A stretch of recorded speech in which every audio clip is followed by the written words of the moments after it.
사실 어제 오늘 계속 밥을 보통 빨리 한 5분이면 먹는데 15분, 20분 이렇게 식사를 하는 것은 너무 맛있어서 이걸 어떻게 좀 싸가지고 갈 수 없나.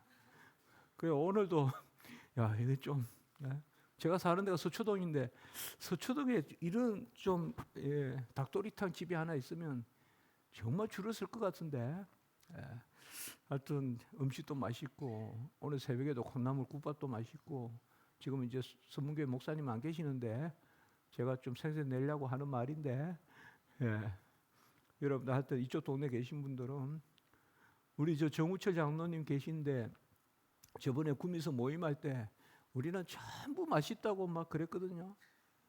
이게 맛없는 걸 어떻게 먹냐 이래요. 그 김제에서 오셨으니까 김제 백강교회 장로님이세요. 백강교회 장로님이 구미까지 오셔서 하시는 말씀이 감사는 안 하고 저는 알죠. 그러니까 구미 사람들은 막 경산도 사람들은 맛있다고 막 난리가 나는데 참 맛있어요 정말. 근데 장로님 왜 이런 음식이 이러냐 이래요. 여기 와보면 딱 이해가 됩니다. 강주도 제가 서영교회라는 데서 부흥을 했었는데 작년에 서영교회 있습니다. 강주 그 항쟁 그게 아주 그냥 밥 해줬던 그게 서영교회잖아요. 서영교회 부흥에는 아무 생각이 안 나고 그 밑에 다리 건너서 식당이 하나 있거든요. 거기 얼마나 음식이 맛있는지. 이번에도 여러분들 집에 가면 언제 대전신학교 좀 오늘 또 빨리 이제 도망간다고 하는데 대전 가면 아무 생각도 없어요. 뭐 칼바르트고 뭐고 이제 닭도리탕만 생각나는 거예요. 그러니까 앞으로 모임할 때 음식을 맛있는 거 주시면 안 돼요. 아주 거치는 음식, 무교배 정신. 무교병 알죠? 서서 급하게 먹어라. 발효하지 않은 것을.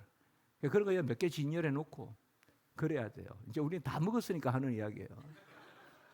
어제 이야기하면 안 돼. 어제 얘기하면 안 되지. 오늘 다 먹었으니까 칼바르트를 기억해야지. 설교 다 듣고 나서 목사님 은혜 받았다는 거예요. 그 말이 벌써 섬찟하긴 한데 그 뭐냐? 목사님 국을 끓일 때 그렇게 행주를 빠뜨렸다면서요. 그게 은혜가 돼요 이래요. 아니 예수 십자가에 죽으신 게 은혜가 돼야지. 제가 유학 갈 때 아이들 밥 해준다고 행주를 그릇에 빠뜨린 그 이야기 한 번 했다고 그게 은혜가 된다 그러면 쓸데없는 거 은혜 행주가 뭐 국에 빠졌던 말도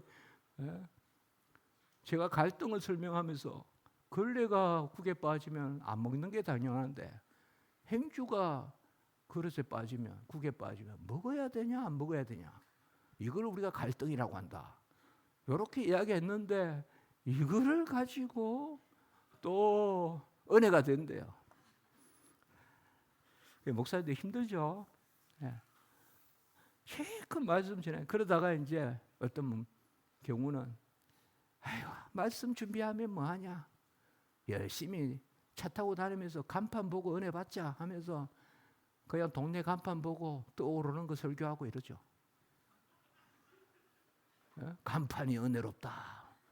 뭐 더불어 사는 동네 뭐 이런 간판이 있더라. 우리 더불어 삽시다 이러면 야 은혜가 되네 또 이런다고요. 자 이제 이게 아이스 브레이킹 한 겁니다. 또 지금부터 강의합니다. 또 지금부터 골치 아픕니다. 자 566페이지에 그냥 시간이 뭘까? 우리가 시간이라면 뭐 제 독서로는 어거스틴이 시간에 대해서 많이 이야기했어요. 어거스틴이 하나님의 도성이나 이런 데 보면 그리고 뭐 물리학자들도 시간 이야기하고 시간은 무슨 뭐 연장이니 뭐 시간이 무슨 뭐 요새 존재하니 많이 뭐 하여튼 여러 이야기 있어요. 그러나 칼 바르트에게 시간은 게시스트예요. 역사예요. 그냥 의미예요. 계시 사건이에요. 알려지지 않으면 시간이 아니에요. 그 시간의 시작은 성육신이에요. 성육신은 하나님이 알려지는 사건이에요. 어떻게? 하나님과 사람이 하나가 됨으로 신인 합일 그런 개념이에요. 칼바르트 신앙이 전부 그거예요. 그래서 전부 인신론이에요. 그래서 567페이지에 보시면 둘째 문단에 예수 그리스도의 현존의 사건 가운데서의 하나님의 계시는 우리를 위한 하나님의 시간이다. 우리를 위한 하나님의 시간으로서의 시간, 구원의 시간, 그게 성육신의 계시 사건이라는 거예요. 이 사건 자체 가운데서 완성된 시간이다. 성육신 사건, 계시 사건 가운데서 완성된 시간이다. 그 밑에 한 8째 줄 밑에 하나님의 계시가 지닌 시간은 우리를 위한 시간이며 또 다른 시간이다. 이제 의미로서의 시간. 하나님의 계시는 예수 그리스도의 사건이다. 신구약을 통하여 준비되고 기억되며 성취되는 계시의 시간이고 하나님의 시간이고 실제적인 그 비르클리케 이 단어 말 또 비르클리카이트 실제 이런 단어들이 다 실존주의적 구현 개념이에요. 칼바르트는 존재 자체가 아니라. 그래서 우리에게 의미화 계시화 어제 표현을 하면 베르트카이트 바로 세계화 혹은 세속화 그런 개념으로 우리에게 지식되는 지식, 알려지는 지식 그런 개념으로 시간입니다. 칼바르트에. 그러니까 568페이지의 둘째 문단 셋째 줄 말씀이 육신이 되셨다는 것은 말씀이 시간이 되셨다. 다스 바르트자이트 바로 말씀이 시간이 되셨다. 구약은 예기의 증언이고 신약은 기억의 증언이다. 이 증언이란 단어도 다 그런 개념이에요. 어떤 시간적 실제성, 또 실제는 뭐예요? 실존적 구현, 그런 개념으로서의 시간의 존재를 이야기합니다. 그러니까 결국은 뭐예요? 어떤 현재성은 영원성이죠. 지금 시간은 그때의 시간이죠. 그래서 성육신이 영원한 사건이다. 이 말도 가능하죠. 바르트는. 그러면 인성이 영원하다도 가능하죠. 그러면 영원한 식민성 이런 말도 가능하죠. 다 바르트에게만 가능한 거예요. 있을 수 없는 이야기인데. 인성이 어떻게 영원합니까? 인성이 어떻게 신인성이 또한 어떻게 영원합니까? 그 세 줄 밑에 우리가 하나님의 존재와 하나가 되어 타락한 시간이 아니라 다르고 새로운 시간이다. 569페이지 한 10줄 밑에 하나님이 자신을 계시하신다라는 것은 하나님이 우리를 위하여 시간을 가지신다라는 뜻이다. 자유와 현존재, 그가 우리를 위하여 시간을 가지심. 다자연이라는 것은 하이데거에게서 가장 중요한 개념이잖아요. 현존재 개념, 실존주의 철학에서. 거기에 보면 자유 개념, 시간과 존재에 보면 자유 개념, 그 다음에 세계화 개념 이런 거 다 나오잖아요. 그 하이데거의 책에, 철학 책에. 그 자유와 현존재 이런 거 보면 그냥 철학이 보여요. 이게 철학적 개념이라고 얘기해요. 또 철학적 사유를 하는 거예요. 바르트가. 그가 우리를 위하여 시간을 가지신 570페이지에 밑에서 다시째 줄 자기 드러내심에 의하여 베일을 돌파한다. 오늘 아침에도 보면 있죠. 경계를 넘어선다. 크로스 오버 그런 개념이 있었잖아요. 경계를 넘어선다. 베일을 돌파한다. 이런 것들이 다 그거예요. 아까 세계화 이런 개념, 세속화 개념도 이야기했지만 그게 결국은 신성이 인성이 되는 신인 합일 뭐 그런 거거든요. 인화, 신화 동시에 일어난다 봐요. 칼바르트는 그런 개념이거든요. 그런 개념에서의 현존의 어떤 그러한 드러남, 그게 시간이라는 거예요. 바르트는. 그래서 마지막 문단 예수 그리스도의 현존은 시간의 성취를 의미한다. 하나님은 자신을 계시하신다. 계시가 역사가 된다. 572페이지에 한 12줄 밑에 바르트가 참 역사라고 하고 참 시간이라고 하는 계시의 역사, 게지스테는 역사가 아니라 역사화며 관념의 시간화, 관념의 시간적 실체화. 그래서 바르트가 자주 사용하는 설화, 사가, 설화일 뿐이다. 창조도 설화고 타락도 설화고 설화일 뿐이다.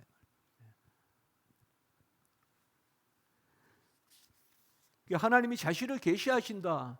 이것은 하나님이 시간을 가지신다. 이것은 우리에게 시간이 시작된다. 이것은 우리에게 시간적 의미가 있다. 뭐 다 그렇게 통하는 거죠. 시간이라는 그러한 매개 변수가 들어가야 어떤 실존적 현존성이 있으니까. 근데 그 시간이라는 것이 의미적인 시간이다. 이제 그 의미라고 하면서 다 그냥 규정해 버리는 거죠. 그게 유명론이란 말이에요. 그게 실제론이 아니라 유명론이란 말이에요. 칼 바르트는 극단적 유명론이란 말이에요. 반틸이 그 이야기했어요, 사실. 예. 극단적 유명론이다. 옥함보다 더한 유명론이다. 이런 부분은 제가 동의해요, 반틸에. 예. 칼 바르트는 유명론이에요, 그냥 그러하다고 우리가 말함으로 그래 한 거예요. 하나님은 전능하시니까 무엇이든 가능하니까 당나귀로 오셔도 된다. 오실 수 있다. 그게 결론이에요, 유명론자들의. 그 개념이에요. 그러니까 이게 결국은 다 변증법이다 이 말이에요. 중세적. 중세 유명론이 바로 아퀴나스 신학과의 어떤 절연이 아니라 아퀴나스 신학을 더욱 세속화시킨 것이 유명론이라고요, 사실. 그런 측면이 있어요, 여러분들. 주의론이. 던주 스코트스의 주의론이 그런 개념이 있다고요. 자, 첫째, 그 마지막 보면 하나님은 자신을 계시하신다. 성취된 시간. 하나님 자신이 예수 그리스도 안에서 자신을 아시고 그 아신 바대로 수행하는 역사의 시간이다. 역시 계시 개념. 둘째, 573. 하나님은 자신을 계시하시고 애시되는 사람이 하나님의 뜻에 거역한 시간이고, 거기까지만 주십니다. 셋째, 하나님은 자신을 계시하신다. 하나님의 기적적인 사건으로 새로운 시간이 도입된다. 새로운 시간의 도입이라는 이런 개념들. 이 계시 시대라는 거예요. 계시 시대라는 것은 다시 말하면 인식되는 시간, 계시 사건의 시간. 그 시간은 오로지 성육신 가운데서만 파악되는 시간이죠. 그래서 성육신이 시간의 시작이죠. 바르트는. 의미로서의 시간이니까. 그래서 영원히 시간성을 갖죠.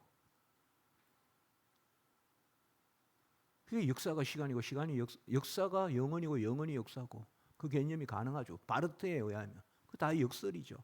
다 변증법적 사고죠.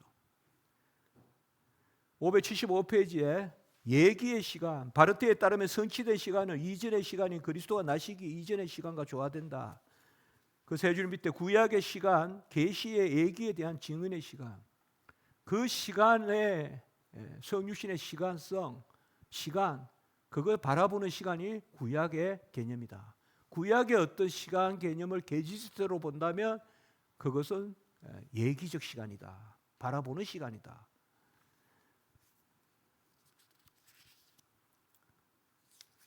칼빈과는 전혀 다르게 간다는 거 제가 576페이지 한 10줄 밑에 이야기했습니다. 576의 마지막 문단, 바르트는 신구약의 관계에 대해서 다음과 같이 말한다. 구약은 신약과 다름없는 예시의 증언이다.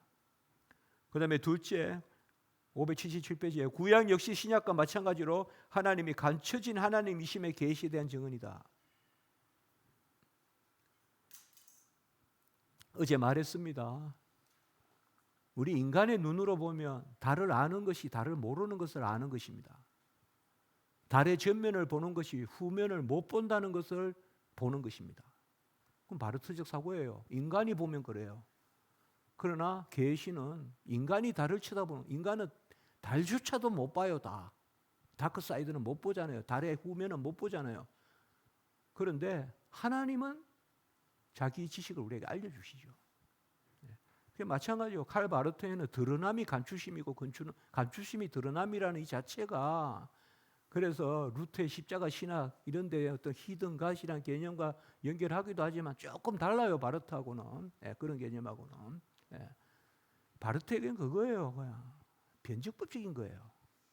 드러남이 감추심이고 감추심이 드러남이고, 감추심이 성부고 드러남이 성자고, 그 가운데서 분여 가운데 우리에게 계시가 작용하고 성령, 그래서 삼위일체를 이야기하고 세 가지 존재 방식으로서, 계시의 존재 방식으로서 그 이야기예요. 그러니까 내가 안다는 개념, 그 서구의 합리주의, 간연론 그런 거 뭐 실존주의든 어쨌든 나라는 개념, 내가 파악한다는 그런 칸트적 개념, 그것이 그대로 유지가 되는 거죠. 그곳에서 계시를 말할 수 없죠.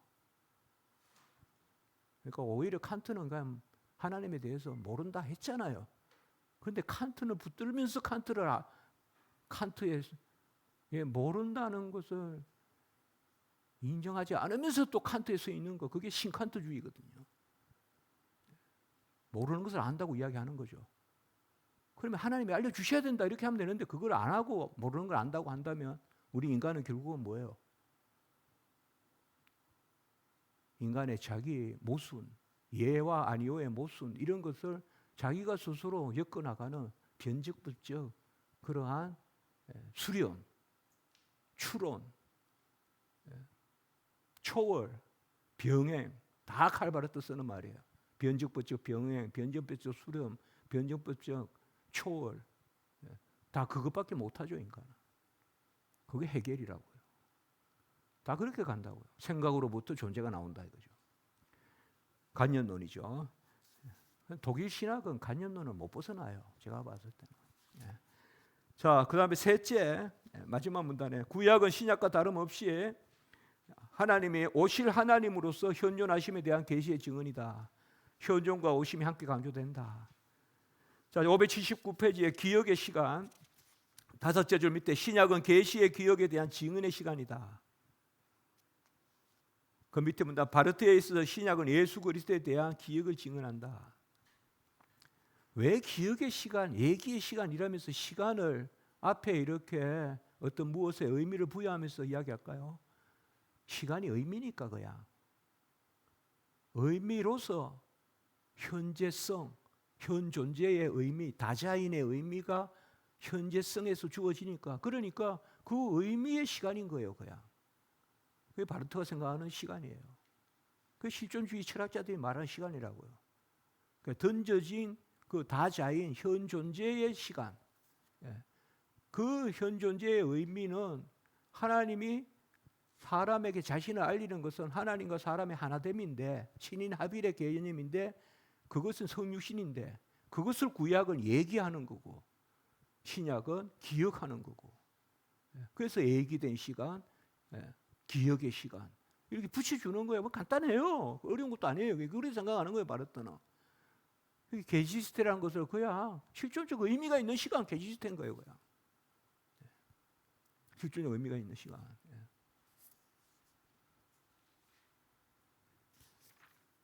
자, 요 정도는 크게 이렇게 파악하시면 되겠습니다.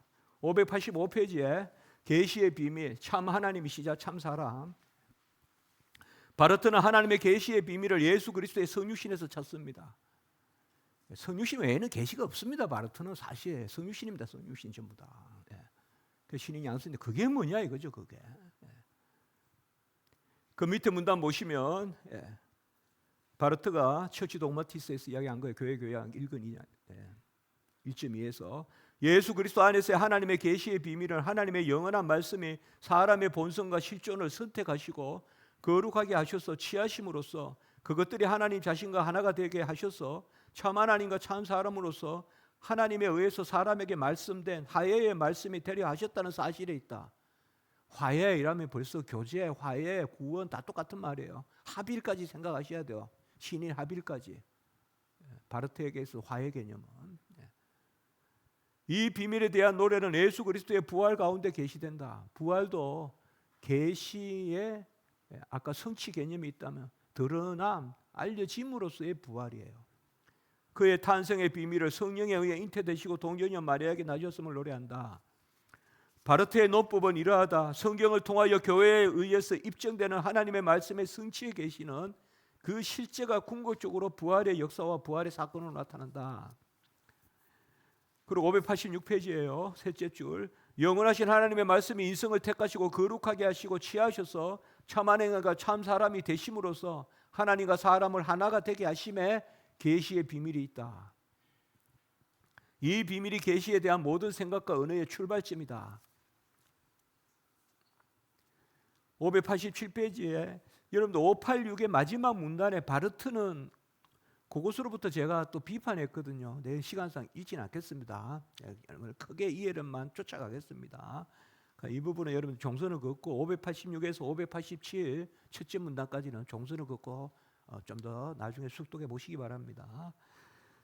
자, 그 밑에 말씀이 육신이 되었다. 이게 뭘 뜻하느냐? 이것을 이제 바르트는 세 가지로 이것을 분석해요.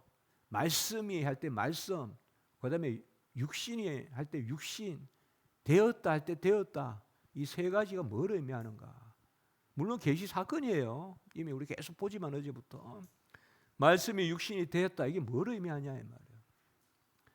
말씀은 신적이고 창조적이고 화해적이고 구속적인 말씀으로 제한 없이 신적 본성과 존재에 참여하시는 영원하신 하나님의 아들이시다.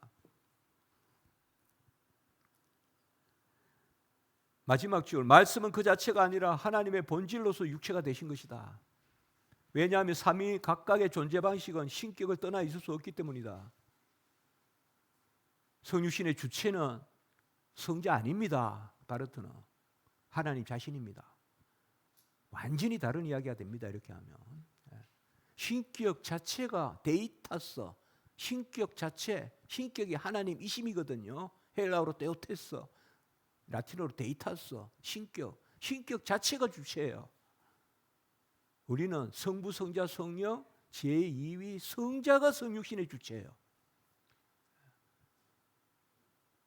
그러니까 여기서 왜냐하면 삼위 각각의 존재 방식은 신격을 떠나 있을 수 없기 때문에 결국 주체성은 하나님 자신이라는 거예요. 여기는 완전히 달라져요. 완전히 신학이 거꾸로 서요. 이제 이렇게 되면 성자가 인성을 취하여 신인 양성의 위격적 연합, 그 성자의 신성은 성부와 성령과 동일 본질, 이렇게 접근해야 돼요. 우리는. 근데 여기는 아니에요. 하나님 자신이에요. 왜냐하면 바르트에게는 사실상 이미 사실상이란 말 표현도 필요 없이 어제 오늘 우리가 보았듯이 성부, 성자, 성령의 삼위의 위격성을 받아들이지 않아요. 바르트는. 성부, 성자, 성령이 주어가 될 수 없어요. 바르트에게는. 계시의 세 가지 방법으로나 그 어떠함이 유추될 뿐이에요. 유추될 뿐. 이거에 몰트만은 관계가 유추된다 그랬어요. 그러니까 위격을 인정하지 않는데 위격적 관계에 미루어 봐서 있을 수도 있겠네라는 정도예요. 그러니까 여기에 그 부분인데 삼위 각각의 존재 방식은 신격을 떠나 있을 수 없다. 한 줄 밑에 신격의 전체적 충만한 가운데 육체가 되셨으니 그것은 또한 성부의 신격이며 성령의 신격이다. 몰트만이 이렇게 이야기했어요. 성자가 육신이 되셨다고 인정한다면 성부도 육신이 되고 성령도 육신이 되어야 된다고 말해야 되지 않겠냐. 그렇게 이야기했어요. 유르겐 몰트만이. 그거와 뭐 비슷한 논법이죠. 우리는 위격적 연합, 곧 성육신의 주체는 성자시죠. 아주 중요합니다. 기독론에서 성육신의 주체가 누구신가? 성자, 제2위 예수 그리스도. 첫째, 말씀이 되심의 주체다라고 하는데 이 말씀이 어떤 말씀이냐 이 말이에요. 이렇게 이 말만 볼 것이 아니라 그걸 분석해야죠. 그 밑에 네 줄 보면 창조와 마찬가지로 하나님의 주권적인 행위이며 창조와 다른 새로운 창조다. 위격적 연합을 이렇게 봅니다. 둘째, 말씀의 신적 자유 가운데 일어났다. 대심을 통한 하나님의 인류를 향한 사랑은 아버지와 아들의 영원한 관계가 실제화된 것이다.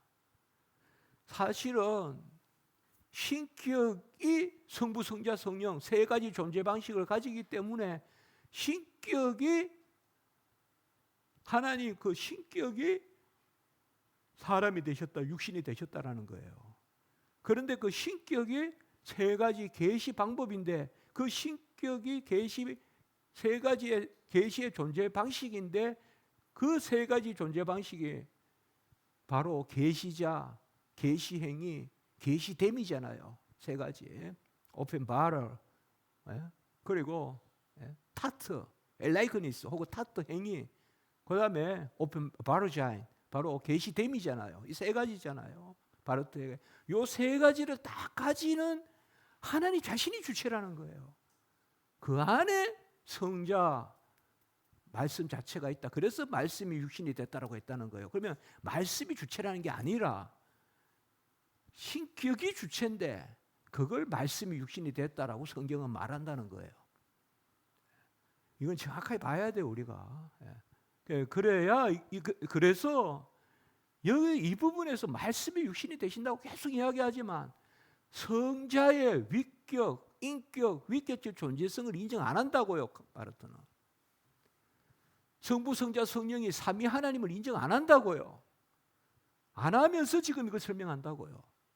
말씀이 육신이. 그러면 그 말씀은 뭐예요? 결국 성경이 로고스, 사르크스 에게네토, 말씀이 육신이 되셨다. 1장 14절 요한복음에 그 말씀은 결국은 하나님 자신이라는 거예요.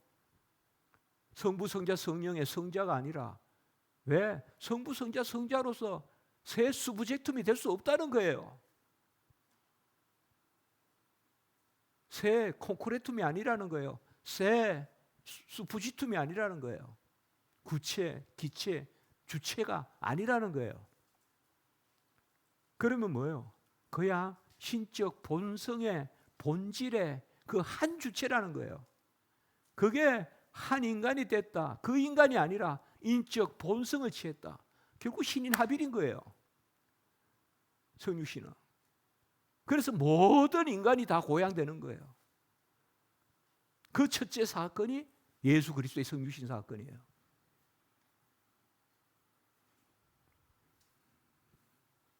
거기에 밑에 대심은 말씀의 신적 자유 가운데 금방 읽었습니다. 그 다음에 셋째, 대심의 상태에서도 그것이 되어 가심이든 되셨음이든 말씀은 여전히 자유롭고 주권적인 하나님의 말씀으로 계시다.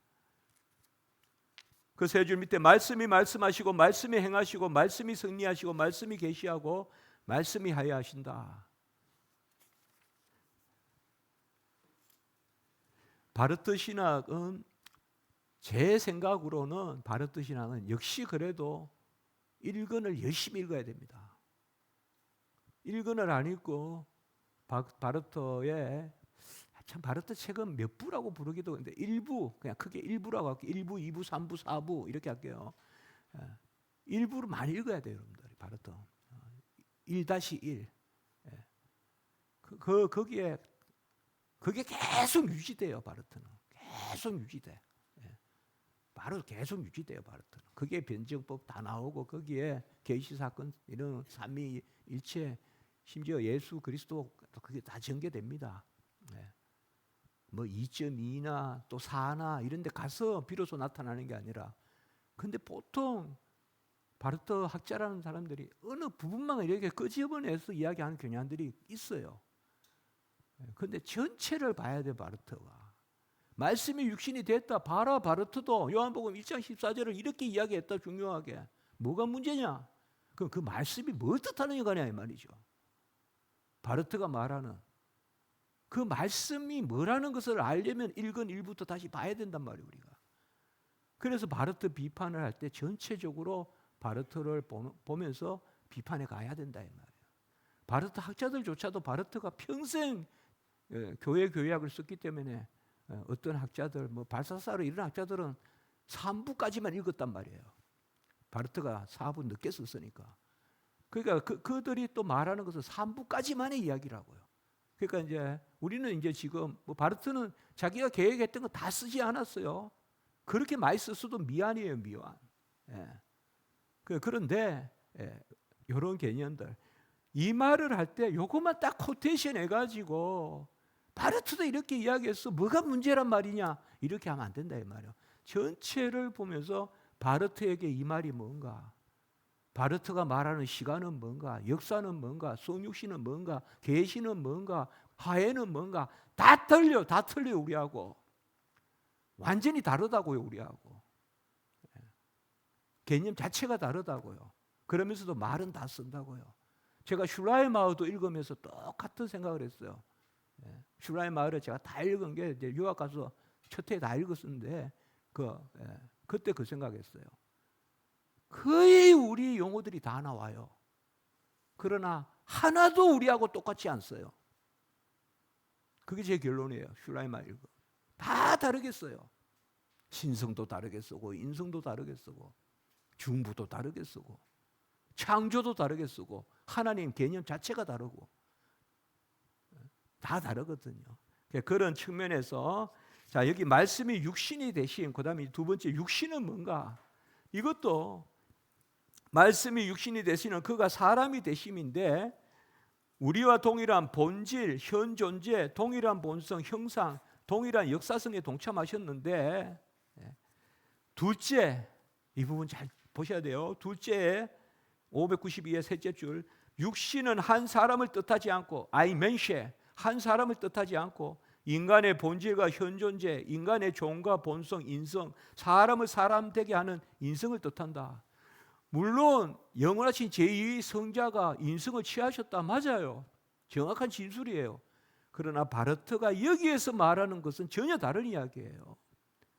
여기에서 육신을 취하였다는 바요, 한 사람이 되셨다, 그게 아니라 인간의 본질의 현존재, 그러니까 그야말로 인간 본질의 보편적 인성을 취하셨다. 그래서 보편적 인성의 고향.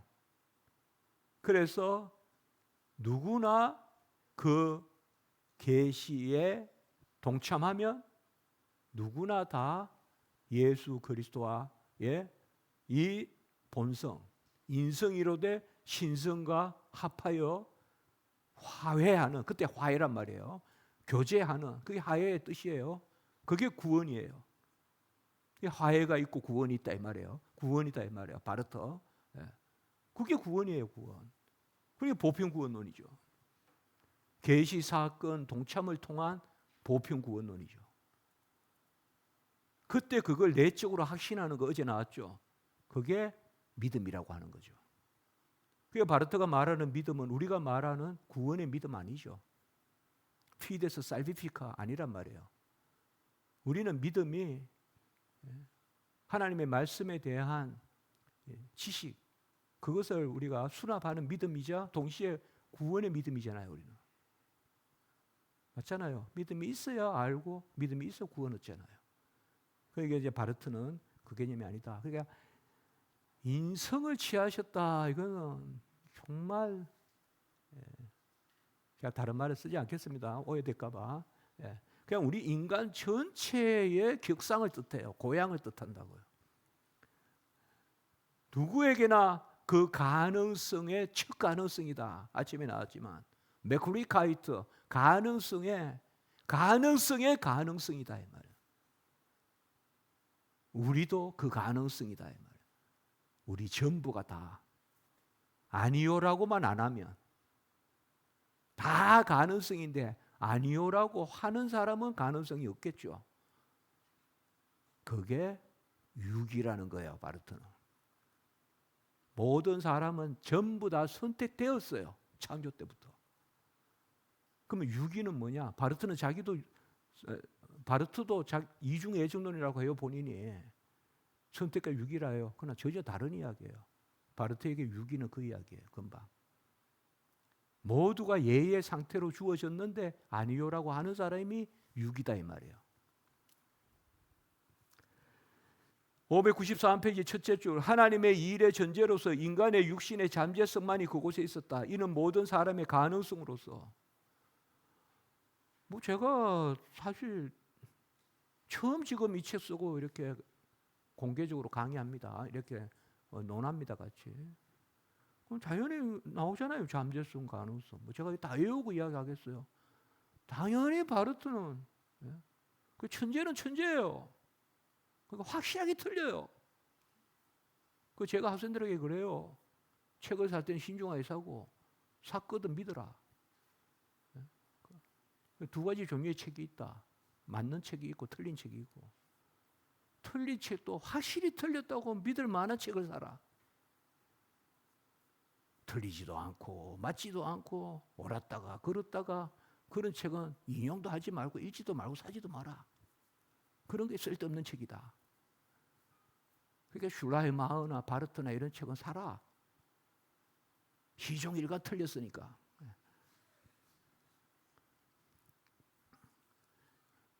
딱 나와요. 틀린 답이 나온다니까요. 금방 제가 이야기했잖아요. 금방 나와요. 우리 조금만 생각하면 나와요. 금방 나오잖아요. 또 가능성, 잠재성. 그냥 가능성, 잠재성 그것의 성취예요. 그 첫 성취가 바로 예수님이에요. 가능성의 첫 성취가. 어떻게 성취하냐? 결단해서. 또 결단이란 말 또 나오고, 결정, 결단 계속 나오는 단어죠. 그것이 세 줄 밑에 593페이지에 세 줄 밑에 성육신을 계시 사건이라고 하고, 부활은 뭐냐? 그 계시를 확정하는 사건이에요. 계시 사건.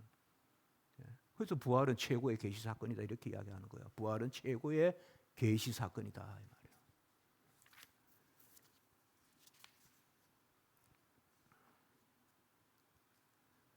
594페이지에 둘째 문단 넷째 줄, 이 사람은 스스로 실제가 아니셨다. 그러므로 하나님의 아들이 이 사람이 되셨다. 그리고요, 또 여섯째 줄 밑에요, 하나님의 아들이 한 사람으로서의 가능성의 취득으로서 혹은 인간의 존재와 본질의 특별한 가능성을 하나님의 아들의 가능성으로 받아들임으로써 취하심으로써 실제화되었다. 예수도 가능성의 성취고, 그래서 실제를 예수님의 가능성의 성취, 그게 계시 사건이에요. 예수 안에서 계시 사건이 일어난 거예요. 그게 실제화. 여기 있죠. 그 밑에 페르, 비를리쿵, 실제화. 이건 또 동명사형태야. 실제화. 아까 제가 중요하다 그랬잖아요. 실제, 실제성, 비글리카이트, 실제성. 이게 다 실존주의적 개념이라 이 말이에요. 바르트에게는. 존재가 아니라 실존. 시간 가운데서 되어감, 시간 가운데서 구현됨, 시간 가운데서 의미가 주어짐. 모든 것은 그때 그 시간에 던져짐. 지금 뭐 버스가 가요. 어느 시간에 버스가 서 있어요. 그것만 분석하자는 거예요. 그 버스가 어디서 온 버스고 누가 만들었고 그거는 알 필요도 없고 알 수도 없고, 그게 실존주의 철학이잖아요. 그게 던져진, 주어진, 어디에? T 가운데, 시간 가운데. 근데 그걸 논하는데 무슨 가치가 있냐? 의미로서의, 실존적 의미로서의 시간이다. 그러니까 실존적 의미로서 파악된 시간. 그게 계시사건. 그것이 신과의 합일이라든지 그것을 이루는 사건이니까 구원의 사건이라고 보는 거죠. 그리고 구원의 시간이라고도 하는 거죠. 그러니까 계시의 시간은 구원의 시간이고, 구원의 시간은 그리스도의 시간이고, 그리스도 안에서 구현된 시간이고, 가능성의 구현, 가능태가 현실태가 된 시간이고, 이 가능태, 현실태 개념 나오죠. 바르트에게서.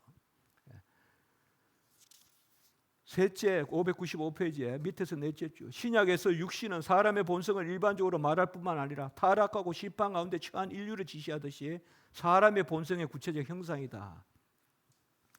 게슈탈트 형상 이런 개념들 이야기했어요. 게슈탈트 개념, 또 자이켄, 뭐 조이겐, 뭐 이런 표징이라든지 어떤 입증, 뭐 이런 개념들, 이런 것들 다 계시 사건에서 의미를 갖는 거다. 자, 597페이지에 대심은 뭘 뜻하느냐? 이제 세 가지로 분석해요, 바르트가. 제가 뭐 너무 구체적으로 하나하나 따로는 이야기하지 않았지만, 말씀이 뭐를 이야기하냐?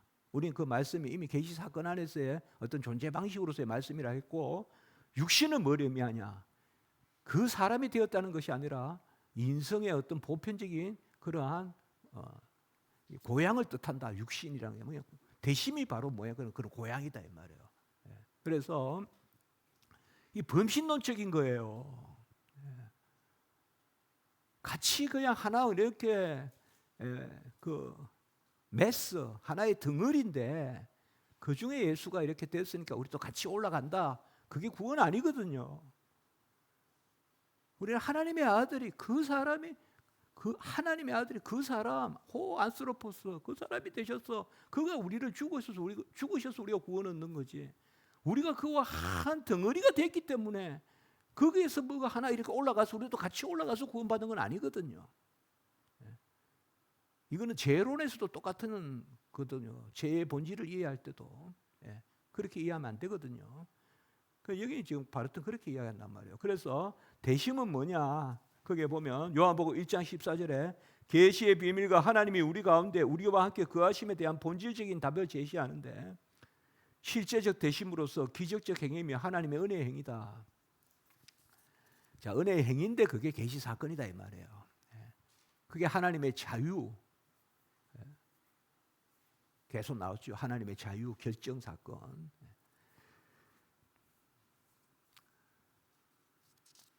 599페이지.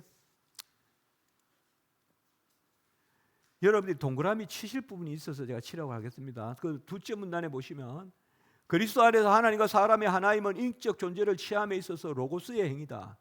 그의 대심은, 이 대심에 있어서 로고스가 인적 존재와 만나는 것은 그 다음에 줄을 쳐야 돼요. 이런 걸 읽어내야 돼요. 우리가 말씀의 인격 가운데 계시는 하나님의 행위다 이 말이에요.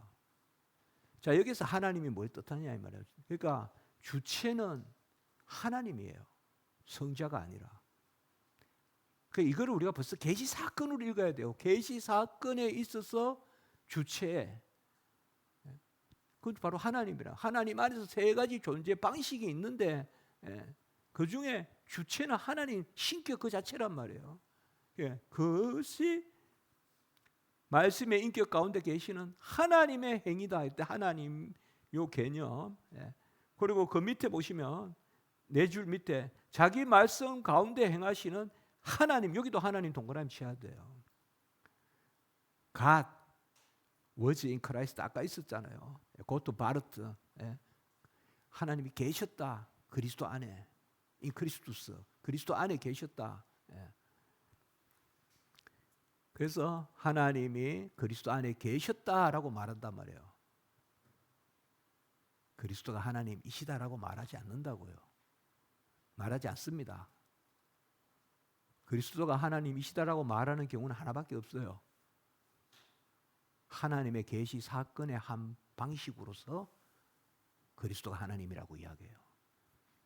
그러니까 결국 말씀이 육신이 되셨다 할 때 칼 바르트에서 말씀은 성자의 위격성이 부인되는 가운데 말씀이에요. 그 양태론이라 할 필요도 없고, 양태론이라고 말하면 무슨 기독교 교리사의 양태론 뭔가를 찾아야 되는데 바르트적 양태론은 독특한 양태론이라고요. 엄격히 말하면 그냥 단일신론이라고요. 단일신론이라고요. 양태론적이란 말도 붙일 필요 없다고요. 그냥 단일신론이라고요. 자, 601페이지에 셋째 문단, 바르트에 따르면 말씀이 육신이 되셨다는 것은 성취된 사건으로서의, 완성된 사건으로서의 예수 그리스도의 실제다. 602페이지의 첫째 줄, 바르트에 따르면 되셨다는 것은 완성된 사건, 한 줄 밑에 완성된 것이라는 점에서 정적 존재적 관심을 환기시키고 사건이라는 점에서 동적 지식적 관심을 환기시킨다. 그리고 한 줄 밑에 하나임의 신학으로서가 아니라 이중적 신학이다. 바르트의 이중적 신학은 드러남과 감추심, 이것부터 생각하면 돼요, 여러분들. 드러남과 감추심, 이게 함께 있는 신학이다. 여러 가지로 이중적 신학이라는 말을 쓰는데요, twofold, 이중적이라는 말을 쓰는데 여기서는 그렇게 생각하시면 됩니다. 603페이지에 다섯째 줄 밑에 성자는 인격이 아니라 인격으로 계신 하나님 자신이 존재 방식일 뿐이다. 이거를 깊이 이해하셔야 됩니다. 이것을 가지고 바르트 비판해야 돼요. 성자는 인격이 아니라 인격으로 계신 하나님 자신이다. 고트 젤프스트 인 페르손인데 결국 이것은 뭐예요? 신격이 주체라는 거예요. 성자의 주체성은 인정 안 돼요. 주체성이 인정 안 되면 인격성이 인정 안 되는 거예요. 페르소날리타스가 인정 안 되는 거예요. 바르트는 오늘 아침에도 봤지만 인격성은 없다고 이야기했어요. 그래서 그 가운데서 전개됩니다. 자, 604페이지에 두째 문단, 동정녀 탄생은 네 줄 밑에 하나의 표징이에요.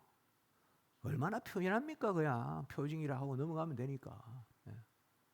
안 믿으니까 다 설명을 하는 거죠. 그냥 이 자이켄 하나의 표징이다. 표징이란 말이 성내적 이해잖아요. 이게 성육신을 성내적으로 이해하면 안 됩니다. 성내적이란 말 막 쓰면 안 됩니다, 여러분들. 성내 때만 성내적이라고 써야 돼요. 성내적이란 말 여기저기 막 쓰면 안 돼요. 성육신적이란 말도 여기저기 막 쓰면 안 돼요. 특별히 젊은이들이 모이면 뭐 성육신 이런 뭐 인카네이션 이런 말 막 쉽게 쓰잖아요. 매일 저 WCC 이런 데도 모이면 매일 빙 둘러가지고 인카네이션 이야기한다고. 인카네이션은 고유한 역사적 사건이에요. 성례는 세례와 성찬 두 경우에 표징이 의미로 제시되는 그 행, 그게 성례예요. 미스트라티오, 그 행. 그런데 성경이 무슨 그 행의 절차를 거쳐야 의미를 갖습니까? 예수님의 성육신이 동정녀 잉태가 뭔가의 표시 행위가 있어야 표시 작용이 나타납니까? 그러니까 하나의 표징이다. 이 말은 안 돼요. 이 말 쓰면 절대. 성육신이 어떻게 하나의 표징이에요? 굳이 이렇게 말하지 말고 그냥 은유라 하지. 제임스 던과 같이 그냥 은유라 하지. 똑같은 이야기예요. 그래서 그 한 줄 밑에 지식적이고 존재적인 유비다. 606페이지에 보세요. 둘째 줄에 바르트는 자신의 실제적 변증법에 대한 방어 기준으로서 성내적 연합 개념을 도입한다. 그리고 밑에서 다섯째 줄 바르트의 실제적 변증법이 무엇을 말하고 있는 무슨 동기에서 비롯되었는지를 여실히 보여준다. 607페이지에 둘째 문단 둘째 줄 제가 말씀드렸죠. 바르트는 기존의 용어를 다 갖다 쓰는데 다 다르게 쓴다. 본래 성례라는 말, 사크라멘툼이라는 말, 그게 헬라어로 말은 미스테리온, 비밀이란 말과 통해요. 그래서 성례는 어떻게 비밀이냐 이렇게 이야기해요. 둘째 줄에 607페이지에 바르트 표징이 실체를 말씀이 육신이 되셨다는 표현할 수 있는 비밀이다. 성육신은 비밀이다. 왜? 성례와 같이 성육신의 표징이 계시 사건 이런 것 신인 합의를 드러내므로 표징이다. 성례적 의미를 갖는다. 아, 말 좋다. 아니 다 틀린 이야기죠. 절대 극악한 이야기죠. 성례의 비밀은 아니죠. 성육신은 비밀이에요. 그 비밀은 뭐예요? 신인 양성의 위격적 연합의 비밀이죠. 영원하신 성자가 인성을 취하심. 그게 비밀이죠. 이 비밀이 크도다. 그 비밀이죠. 성례적 의미 하면 안 됩니다. 안 됩니다. WCC, WEA 전부 그런 문구들 보면 이런 거로 다 그냥 있어요. 막 쓴다고요.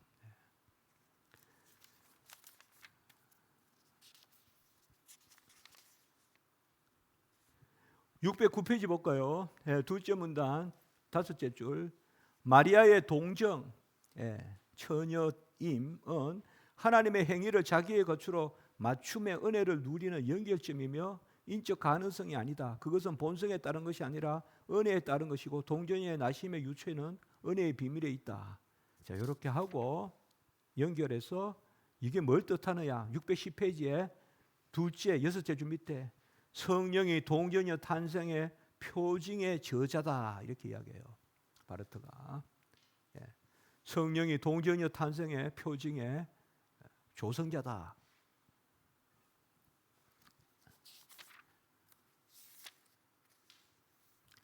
613페이지 한 번 더 이야기 안 넣어. 제가 여러 번 쓴다 그랬죠. 이중적 신학이란 말은. 그래도 줄치고 넘어가면 좋겠습니다. 612페이지에 셋째 문단의 셋째 줄 인신론적이며 존재론적인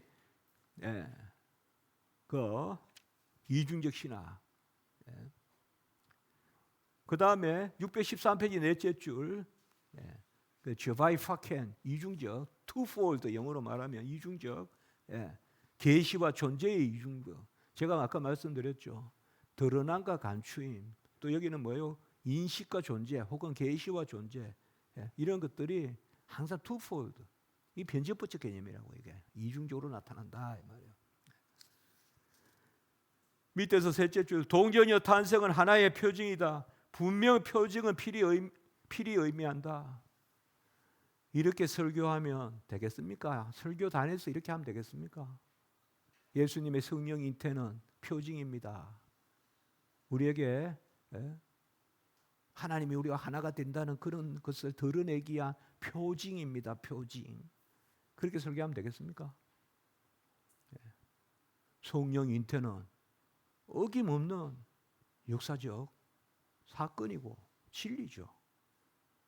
거기에 무슨 거행을 해야 의미가 주어집니까? 뭐 설교를 해야, 그래서 의미를 더딥혀야 비로소 레데 말이 됩니까? 들리는 말이. 성육신, 동정의 잉태 이런 게 전부 다 그냥 은유입니까? 표징입니까? 상징입니까?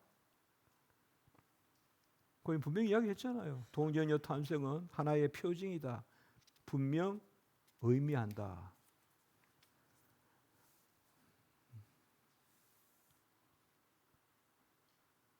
의미가 뭐 필요가 있습니까? 그냥 사건이지.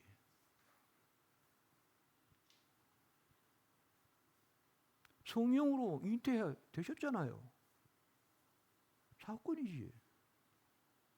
뭐 사건은 뭐 그 자체가 아니고 뭐 의미를 위한 표징이다.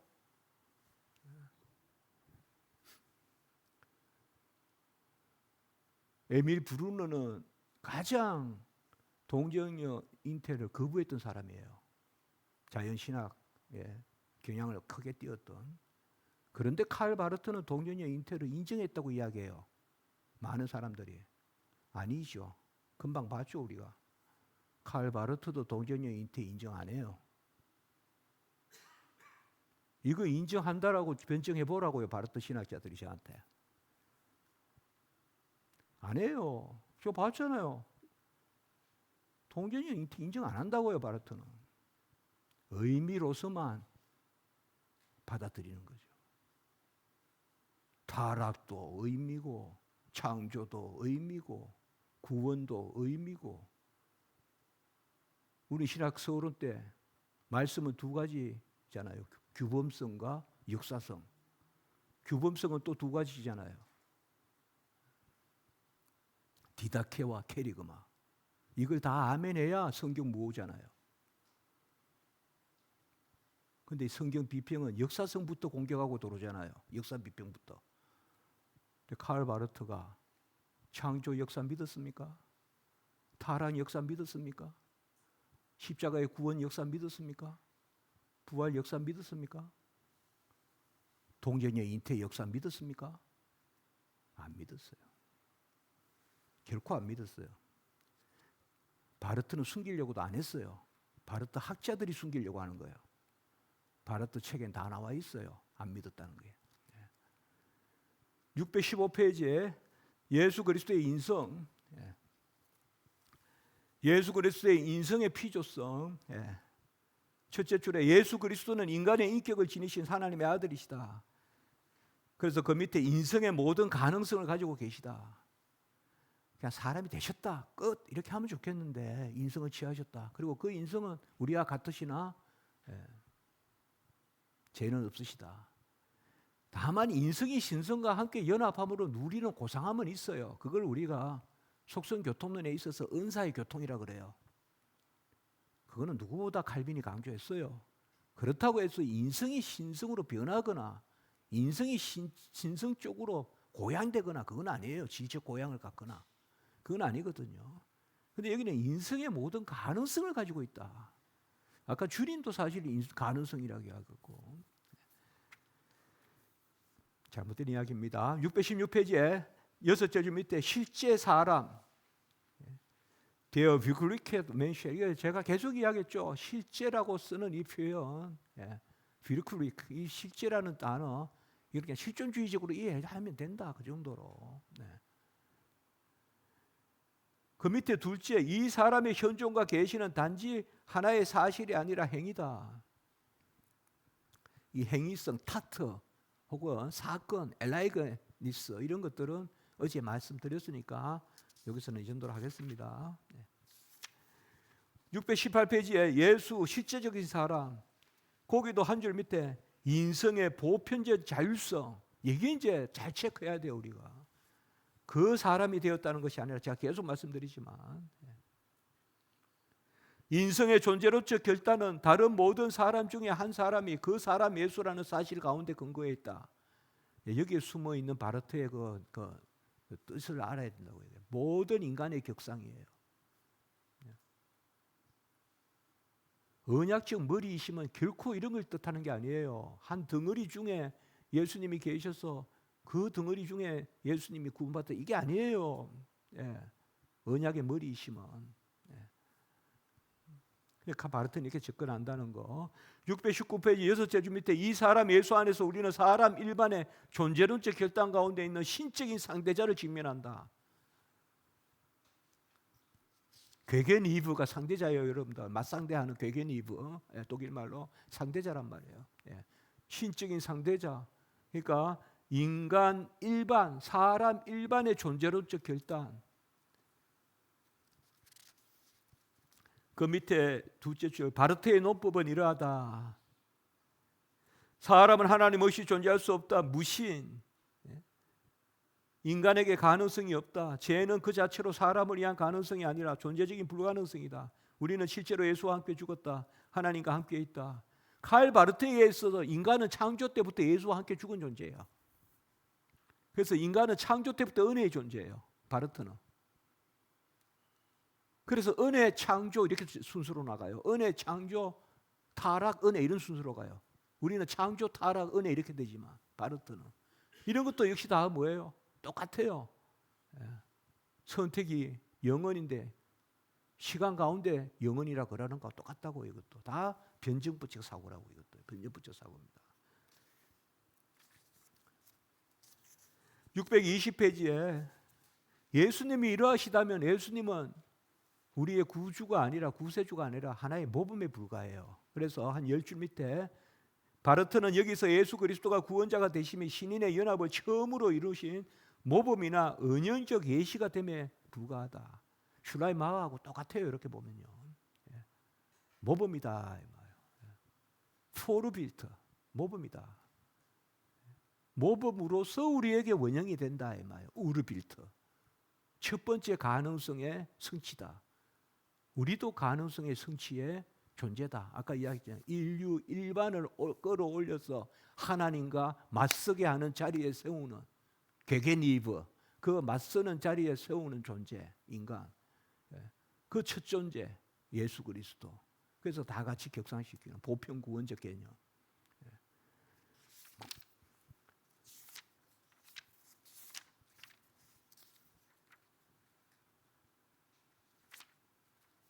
(626페이지예요)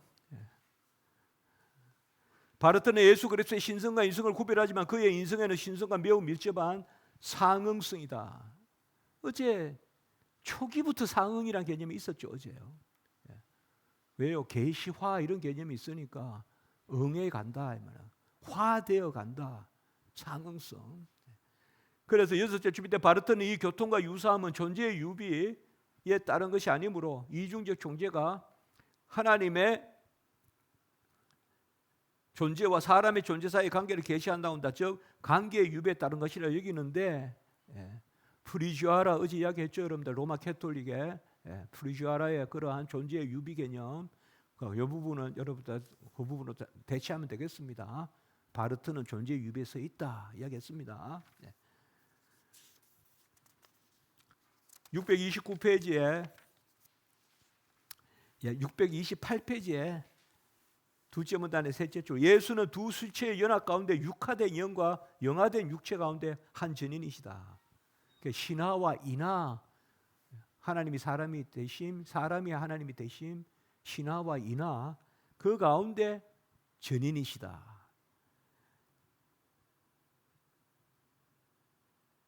그 밑 인용한 데 셋째 줄 영은 따라서 사람의 하나님과의 관계의 원리, 사람의 하나님과의 교제의 원리다. 이렇게 말하면 그대로 요렇게 말하는 사람은 영혼 육을 삼분하고 영이 신성의 자리고, 인간의 영이 신성의 자리고, 그래서 여기 사람과 하나님의 관계를, 그래서 하나님의 게만샤프트, 하나님과 사람이 교제하는 게만샤프트 하는 자리가 영이다. 그건 바로 오른쪽 629페이지의 마지막 줄, 아폴리나리우스적인 개념이에요. 칼 바르트의 인간 이해에는 아폴리나리우스적인 오류가 나타납니다. 결코 과한 이야기가 아닙니다. 이거. 아폴리나리우스적인 오류가 나타나요. 초대교회 이단 있지 않습니까? 381년에 정제된, 콘스탄티노플에서 정제된 아폴리나리우스. 자, 예수 시간의 주.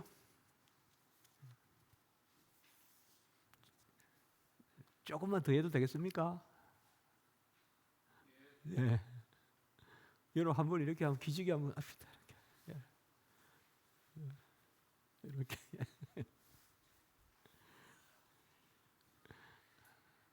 인사 한번 합시다. 너는 내 것이다. 인사 한번 합시다. 책임지다 이 말이에요. 자, 보겠습니다. 저는 바르트 책을 한 2번 강의했습니다. 정근을 가지고. 우리 학생들 또 뭐 도급판, 영어판, 한국어판 가지고는 한 적이 없고요. 영어판 가지고 하면서 아무래도 교리는 항상 또 봐야 되니까 도구를 같이 보면서 했습니다. 여기 우리 배운 학생도 있어요. 그러니까 2권으로 묶어서 학생들한테 교재로 썼고, 또 전체를 제가 시켓노, 아까 아침에 썼지만 예스 노 방법으로, 바르트는 이렇게 말했다, 이것 틀렸다. 바르트는 이렇게 말했다, 이게 틀렸다. 이러면서 강의한 것을 또 강의안으로 학생들에게 주고 작은 책으로 묶어서, 그러다가 제가 작년에 처음으로 20년 만에 안식년 처음 갔다 왔습니다. 그리고 갔다 오고 나서 라틴 아메리카 가서 진리의 부흥이 있게 해주십시오. 기도도 하고, 한국에 와서 지금 이 시대에 제가 뭘 하나 할 수 있을까 하다가 바르트 비판하는 책 내야 되겠다. 그래서 제가 썼습니다. 이 책을 썼거든요. 그래서 저로서는 감사해요. 사실 기독론 책 쓰고 기독교 강요 마지막 판 번역하는 그 정도 일을 하고 싶었어요. 기독론 책은 정말 쓰고 싶었고요. 그런데 바르트 비판하는 이 책을 쓰게 해주셨어, 하나님이. 어쨌든 이게 하나님 때가 있는 것 같아요. 제가 개혁 신학적인 어떤 그런 것들을 둘러봤기 때문에 제 나름대로. 그래서 또 기독론을 제가 전공자니까 또 바르트 자꾸 이렇게 기독론적 그걸 이야기하니까 그 이제 이렇게 글을 쓸 수 있었던 것 같아요. 제가 개혁 신학 자체에 대해서 제가 모호하다면 바르트 비판할 수 있겠습니까? 그러니까 바르트가 뭘 이야기했는가를 정확하게 읽으려고 노력하고, 학생들하고 강의한다는 것은 가장 열리는 거예요. 이게 가장. 책은 그냥 쓰고 독자가 읽고 뭐 간혹은 이렇게 문의하고 하겠지만, 강의는 그대로 제 이야기를 해야 되니까 그 강의하면서 우리가 이렇게 해서 아마 이 책에 여러분들이 조금 그러한 어떤 변증적 톤이 강하게 나타나는 거, 이런 것은 어떤 강의하고 이런 성격도 있는 거예요. 여기에. 여기 책에. 이제 그렇게 생각하시면 되겠습니다.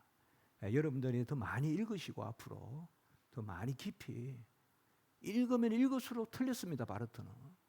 어제도 말씀드렸지만 안 읽으니까 잘못됐지 맨날 이렇게 말하는데, 바르트 주의자들이 읽으면 읽을수록 더 틀리게 보입니다.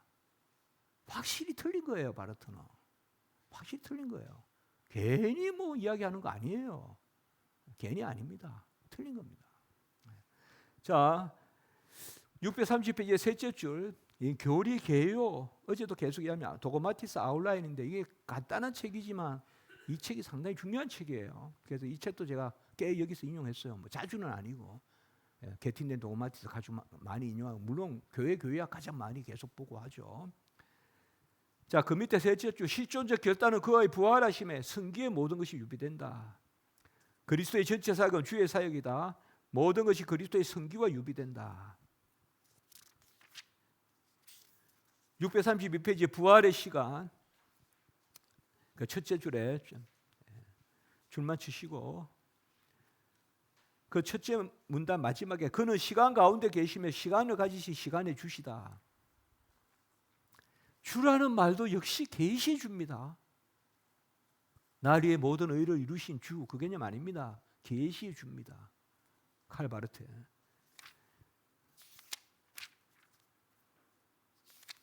637페이지에 셋째 줄에 예수는 부활하셨고 시간에 주시다.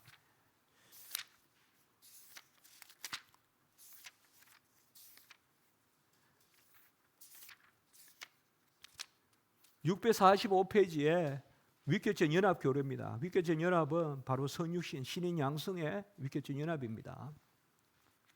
칼빈의 입장, 개혁신학의 입장은 제가 645페이지부터 조금 수레했습니다. 649페이지까지 위교적 연합에 대한 우리의 입장이 이렇다. 제가 요소 중요할 때 우리의 입장은 이렇다라고 전개하면서 또 바르트 이야기하고 비판하고 이렇게 이 책을 엮어갔거든요. 그래서 649페이지 바로 보겠습니다. 두째 문단 예수 그리스도의 위교적 연합에 대한 바르트의 이해는 칼빈과 개혁신학자들의 전통적 이해와는 상이하고, 이 콩던이라는 학자가 있어요. 데비 콩던이란.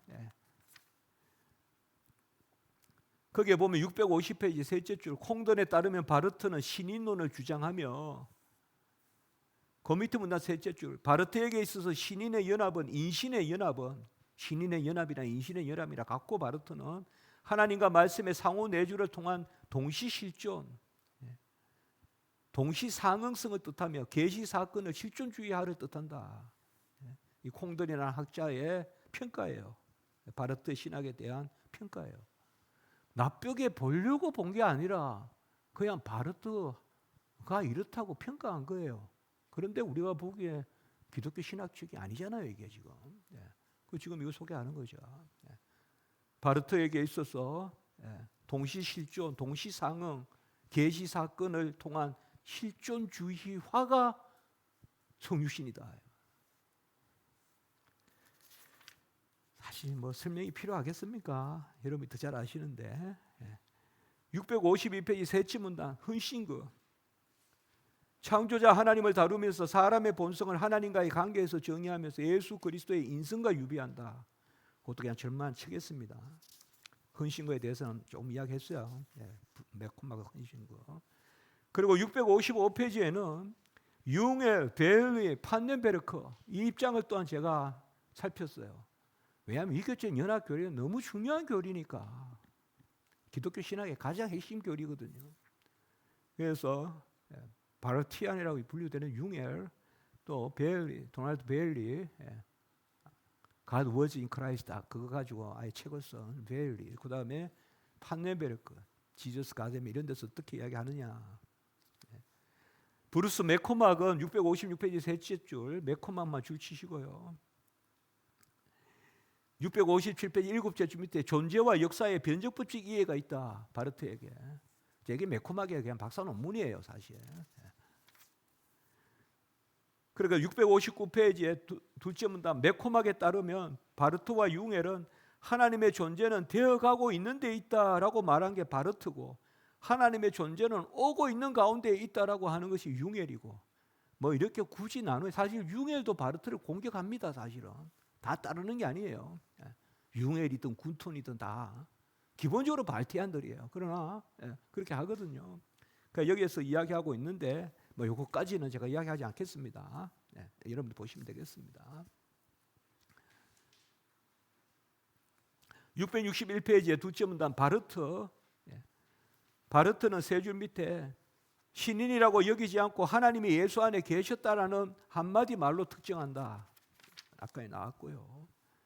이 말의 또 중요한 학자 662페이지 다섯째 줄 밑에 베일리.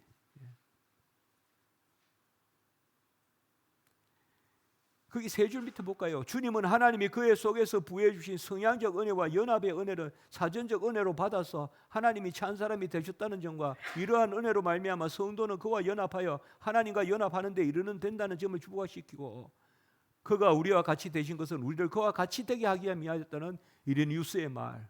이게 이제 신화라는 것의 표현인데, 이레니우스는 굳이 신화를 뜻하려고 쓴 건 아니에요. 이게 여러분, 바르트나 라하느가 초대 교부들을 인용하면서, 키릴이나 심지어 어거스틴도 인용하면서 하나님이 사람이 되신 것은 사람이 하나님이 되게 하기 위함이다. 아타나시우스도 이 말 했어요. 그러나 그들은 내용적으로 신화를 이야기한 적은 없어요. 제 기독론 책에서 잘 이야기했습니다, 제가. 근데 바르트는 오해하는 거예요. 이거. 갖다 쓰는 거죠. 악용하는 거죠. 바르트가 말하는 신화는 그야말로 신화적 개념이 있어요. 바르트가 말하는 신화는 신화적 개념이 있어요. 그렇다고 보는 게 베일리란 말이에요. 베일리.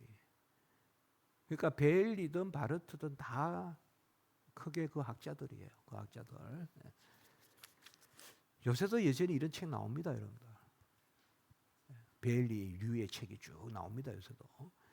664페이지 판넨베르크.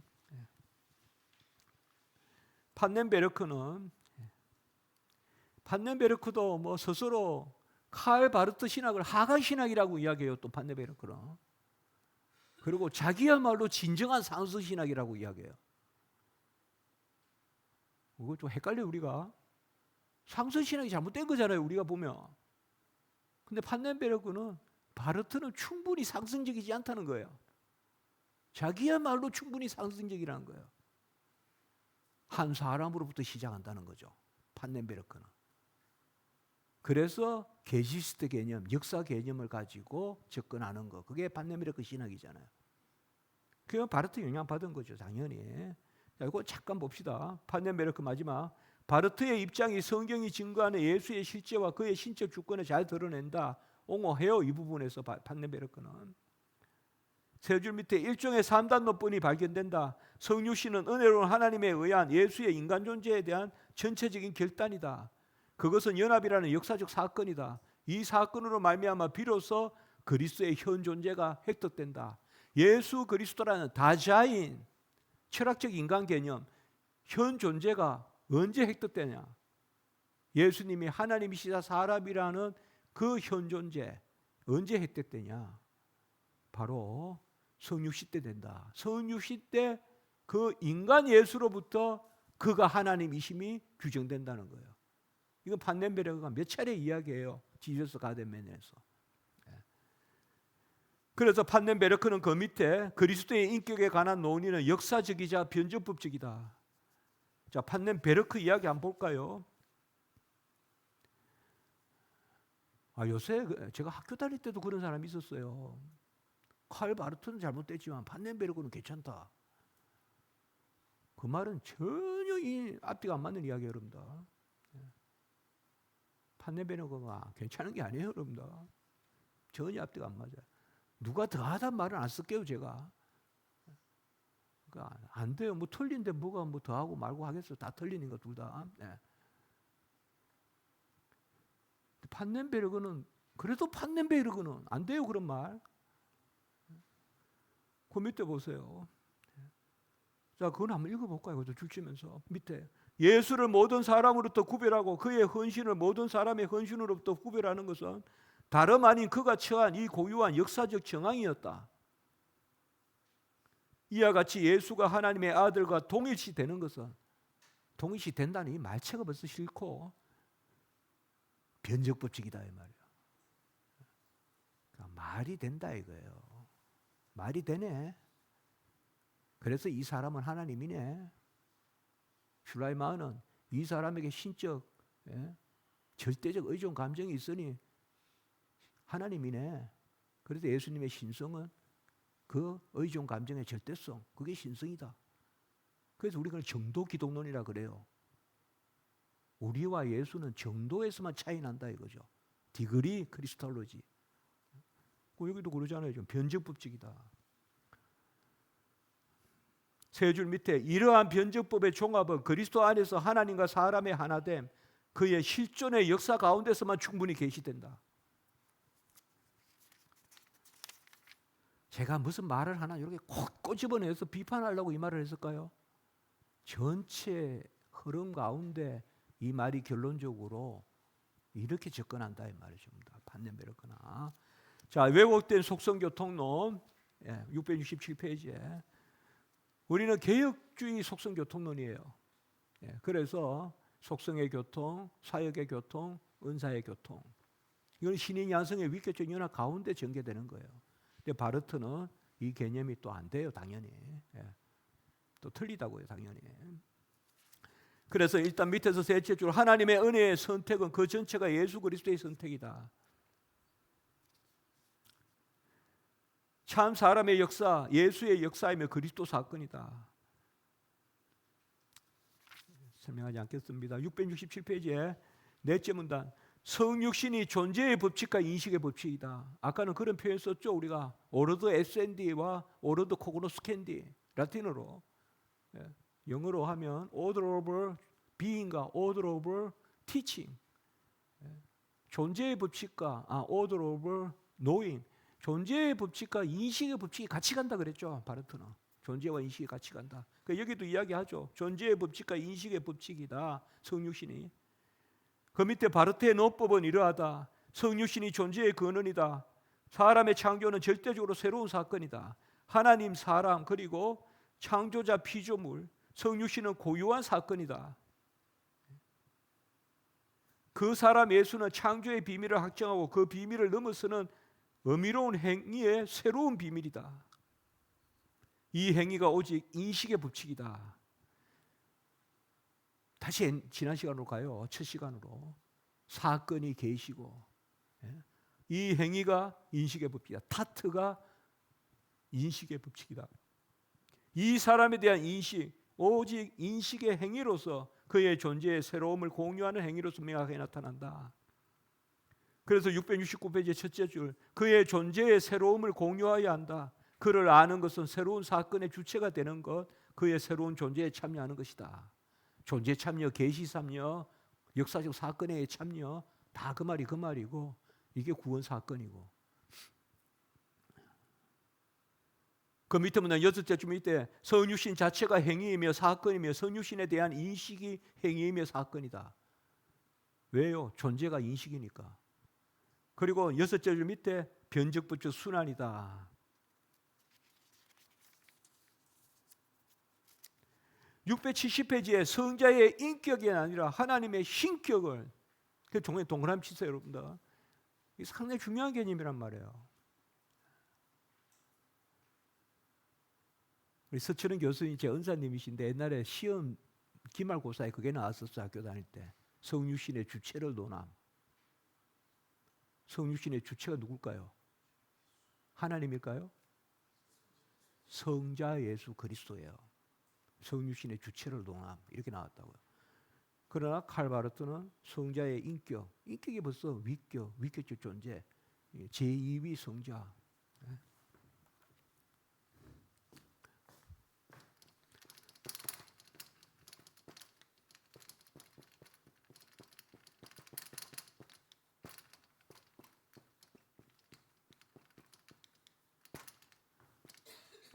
주체, 기체, 구체.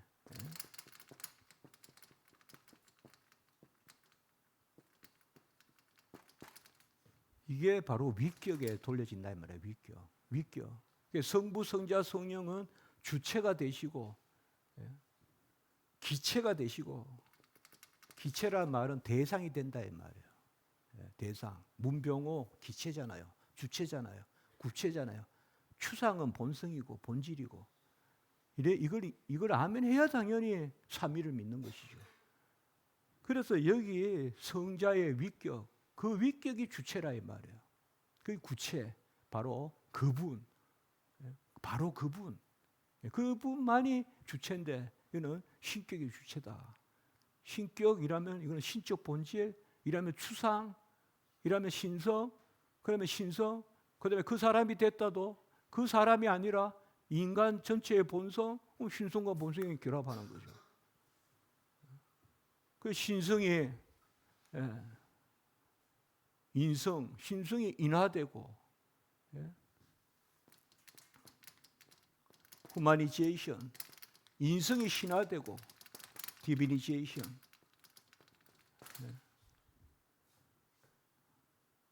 deificatio, 신화와 인화가 동시에 일어나는 이런 것들이 성육신화 보는 거죠. 그래서 이 부분에 잘 우리가 주목해야 돼요. 성자의 인격이 아니라 하나님의 신격을 성육신의 주체로 본다. 671페이지 둘째 줄, 성육신 가운데 행하시는 하나님은 성자로서의 자신의 존재 방식 가운데 계시는, 한번 보세요. 성자로서의 존재 방식이에요. 칼 바르트가 말하는 계시의 세 가지 존재 방식이 성부, 성자, 성령이라고 했잖아요. 그건 뭐냐? 자꾸 말하지만 귀찮아. 굳이 자꾸 물으면 한마디 할게. 세 번 반복이야, 이렇게 이야기했잖아요. 동이란 거 세 번 반복했다는 거야. 반복, 삼중적 반복이다, 이렇게 설명해. 여기 한 바르트는. 그러니까 여기 그걸 알아야 돼요. 성자로서의 자신의 존재 방식 가운데 계시는 하나님. 여기는 성자의 위격을 인정하는 말이 아니에요. 이게 주체는 하나님 그분, 단일한 그분밖에 없다는 거예요. 성부가, 성자가, 성령의 주체가 되지는 못한다는 거예요. 그런 개념은 없다는 거예요. 그러면 이거는 유일신론이 아니라고요. 삼위일체가 아니라고요. 삼위일체는 한 하나님이 성부, 성자, 성령. 성부, 성자, 성령은 우리가 위격이라고도 부르고 인격이라고도 부르고 위격적 존재라고도 부르잖아요. 한 존재의 세 위격적 존재잖아요. 그 세 위격적 존재의 주체 성자시란 말이에요. 그 성자가 인성을 취하셨단 말이에요. 제2위 성자 하나님이 인성을 취하셨다. 근데 여기에는 신성이 인성을 취하였다, 이렇게 된단 말이에요. 성육신의 주체는 신성이다. 그렇게 답안지 쓰면 F죠. 제 기독론에 그렇게 답안지 쓰면 F라고요. 왜 제가 F를 주느냐 하면, 옛날에는 학생이 생각나서 F를 안 줬어요. 끝까지 제일 처음에 제가 신임 교원이 되었던, 제가 그 서초구 교대 앞에 살았는데 우리 집 앞에 불러다가 시험 안 치려는 학생 끼워가지고 불러다가 제시 삼시척 해가지고 그 앞에 그 동네 햄버거도 사 먹이고 그래가지고 다 통과시켰어요. 그게 좋은 교수인 줄 알고. 근데 요새는 문제보다 답이 짧아요. 그러면 요새는 학생에 대한 긍휼이 또 생각나요. 긍휼이 여기느니 하는 긍휼을 받으리니 그 생각이 나기도 하지만 성도가 생각나요.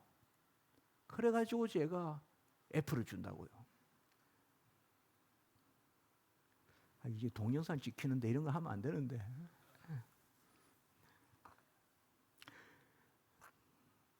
무슨 말인가 하면, 정확히 알아야 부요하고 깊이가 있습니다.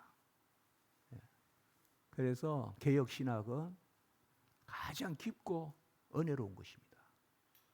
가장 은혜로운 것이 가장 심오한 것입니다. 그게 개혁신학입니다. 저는 간혹 루터란 이런 거 이야기하는데 개혁신학이 가장 심오합니다, 여러분들. 가장 심오해요. 자, 672페이지의 둘째 문단 셋째 줄, 하나의 인격적 하나님이며 우리가 말하는 의미의 새 인격이 아니다. 이 하나님이 이렇듯 성육신의 주체시며, 1447 칼 바르트가 교회야 사부에서 이야기한 거예요. 하나님이 이렇듯 성육신의 주체시며 인간 존재를 자신과 하나가 되도록, 그러므로 자신의 본질과 하나가 되도록 취하시. 이런 표현은 전혀 위격적 연합과는 표현이 맞지 않는 거예요. 이게 우리하고. 그래서 줄 잘 치십시오. 바르트가 초창기에는 조금 그랬다가 사부에서는 완전히 바르트가 정통적인 신학적으로 돌아왔다든지 이런 말을 하는데, 여기 사근에 이런 말 하고 있어요. 사부에. 제가 봐서는 변제법을 더 심화한다고 이야기했습니다.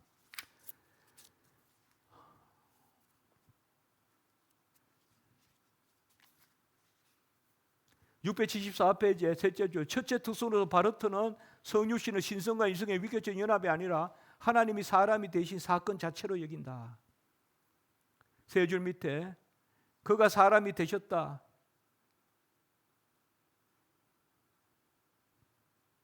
여기는 제가 시간상 이 부분은 아무래도 여러분들이 읽도록 하겠습니다. 676페이지 바로 넘어가겠습니다. 676페이지에 여기에 결정적인 오류들이 있다. 첫째, 성육신은 신성과 인성의 인격 안에서 연합하여 공존하는 것이지 하나님이 사람이 되시는 사건 가운데 하나님이 계심을 뜻하지 않는다. 어느 사건 가운데 계시는 하나님, 그게 성육신이 아니다 이 말입니다. 둘째, 하나님의 아들 가운데서 하나님이 사람이 되셨다고 해서 하나님의 아들의 존재는 불가역적으로 사람의 아들의 존재로서 계셔야 한다는 것은 아니다. 셋째, 하나님의 아들이 사람의 아들이 됐다고 해서 하나님의 아들은 언제나 사람의 아들로만 계셔야 된다. 그래서 영원히 하나님의 아들이고 사람의 아들이다라고 말해서는 안 된다는 거죠. 세 번째, 바르트가 말씀이 육체가 되셔서 육체이신 그만큼 육체라고 할 때 그 육체는 이미 신화된 육체예요. 그래서 갈케돈 신경에 두 속성이 변함 없이 분할 없이 혼합 없이 변화 없이 분할 없이 분리 없이 각각의 속성을 그대로 유지한 태로, 라틴어로 하면 제가 기억이 맞는지 모르겠는데 사나 프로포리에타테, 라틴어로 그대로 속성을 유지한 채 신성과 인성이 위격에 돌려진단 말이에요. 사나가 건전한 그대로, 프로포리에타스가 특성이거든요. 본성에 속한 특성을 라틴어로 프로포리에타스라 하거든요. 이게 탈격이에요. 사나 프로포리에타테. 그 특성을 그대로 유지한 채로 신성과 인성이 돌려진단 말이에요. 그런데 바르트는 벌써 뭐예요? 하나님의 낮추심은 뭐예요? 인하된 후마니제이션, 인하된 후마니나이즈, 인하된 신성이고, 인성은 디비니나이저드, 신화된 인성이고, 벌써 그거란 말이에요. 세 번째, 그게 아니죠. 우리는 신성과 인성을 그대로 속성을 유지하면서 연합되어 있죠. 그래서 배고프신 분이 만유의 하나님이시고 목마르신 분이 모든 물을 지으신 분이고, 그 두 개를 돌려줄 때 그 값이 무한하다 이렇게 고백이 되는 거죠.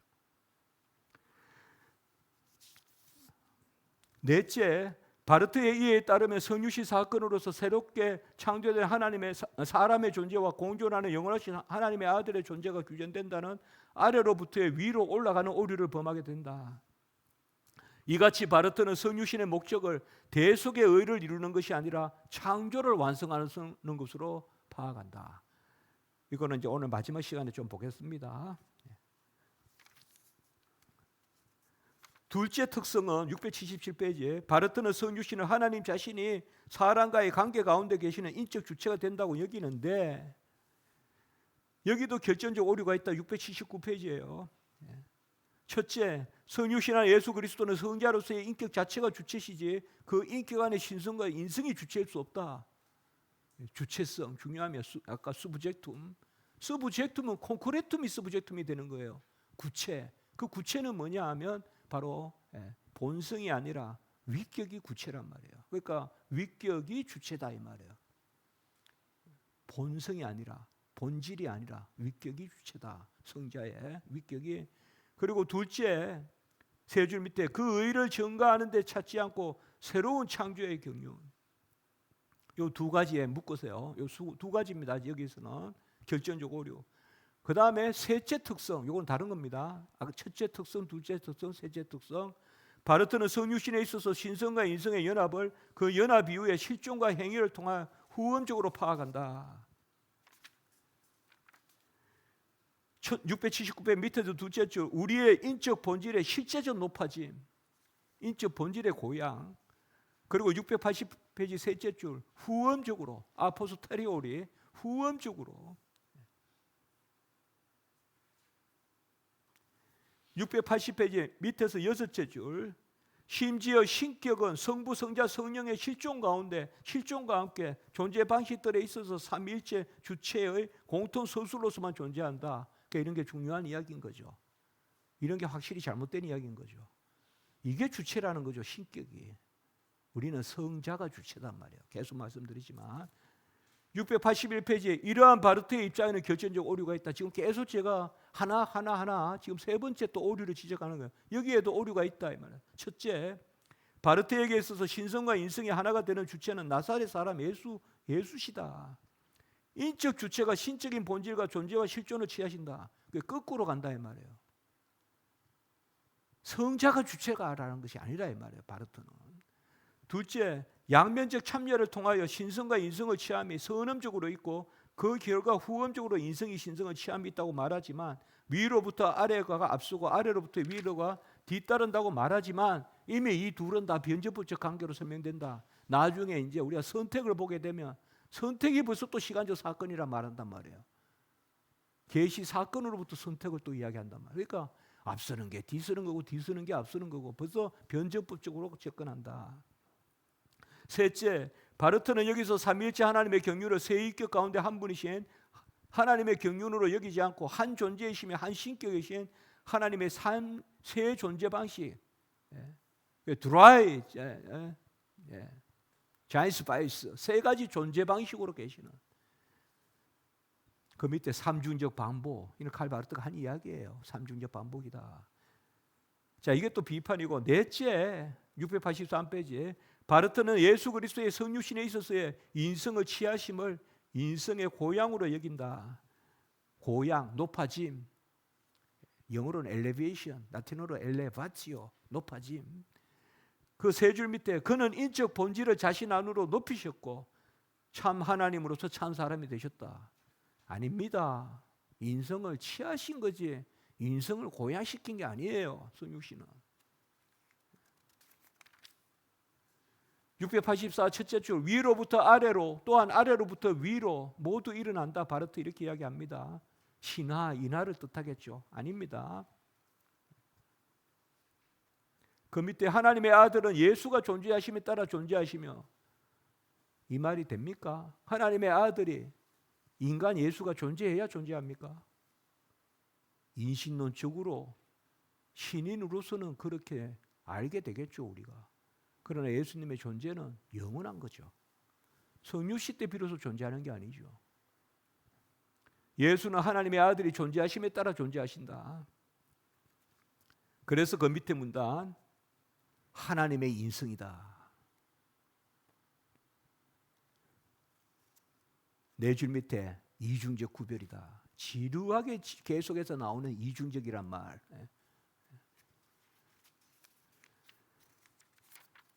686페이지부터 우리의 입장을 또 얘기하겠어요. 제가 개혁주의 속성교통론 686페이지부터 칼빈과 개혁신학자들 찰스 하치, 존 오웬, 둘레틴 쭉 이야기했어요.